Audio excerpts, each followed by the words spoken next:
सामर्थ्य शक्ति है, वो हमें अपनी सामर्थ्य देता है, जिससे परमेश्वर जिस प्रकार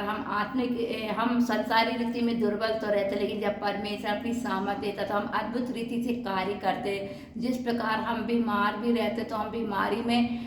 कुछ काम नहीं कर पाता, लेकिन परमेश्वर की जो सामर्थ्य, परमेश्वर ने अन्य जाति से जो हमें चुना, अपनी सामर्थ्य को उड़ेल दिया, जिससे जो हमारे बुरे चाल चलन से परमेश्वर ने अपनी सामर्थ्य के द्वारा हम प्रभु के अच्छे कामों के द्वारा प्रभु की महिमा करने पाए। परमेश्वर ने हमारे जीवन से बैर भाव को निकाला और बैर भाव हमसे दूर हो गए। प्रभु ने जो पाप की दीवार थी, पाप की दीवार से परमेश्वर ने हम वो दूर करके हमें परमेश्वर के निकट लाया। अतः यीशु मसीह के लहू के द्वारा हम खरीद के परमेश्वर के निकट आए हैं। इफिसियों में जो परमेश्वर का वचन कहता है, हम संसारी रीति से तो संसार में थे, संसार की अभिलाषा में थे, संसार की सुंदरता में थे और नाना प्रकार का लालच था, लेकिन परमेश्वर ने उन बातों को, पाप की दीवार को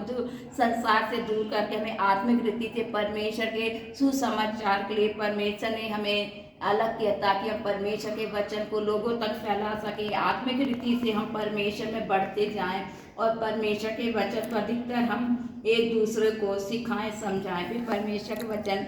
हमें संसार की दृष्टि में जो लोग हमारी निंदा करते थे, बुराई करते थे, परमेश्वर से उससे हमें अलग करके वो हमारे अच्छे कामों को देख के परमेश्वर के द्वारा हम परमेश्वर की महिमा, जो यीशु मसीह क्रूस पे चढ़ाया गया, संसार के भाव से वो क्रूस पे चढ़ाया गया, लेकिन आत्मिक रीति से सामर्थ्य के द्वारा प्रभु यीशु हमें जलाया गया और उसी की सामर्थ्य द्वारा हम मरे हुए से, मुर्दों में से परमेश्वर में अपनी आत्मिक रीति से जलाया है। और क्रूस का जो सामर्थ्य है वो यीशु मसीह, सच में हम यीशु मसीह के सिंहासन के करीब हैं और परमेश्वर का धन्यवाद देते हैं कि सच में परमेश्वर जो हम दीन होते हैं, परमेश्वर ने अपने आप को परमेश्वर का बेटा होकर भी अपने आप को शून्य जीरो के इसलिए सबसे ऊंचा नाम, श्रेष्ठ नाम यीशु मसीह किया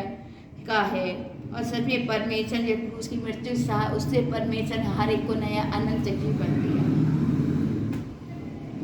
आमीन। God bless you sister.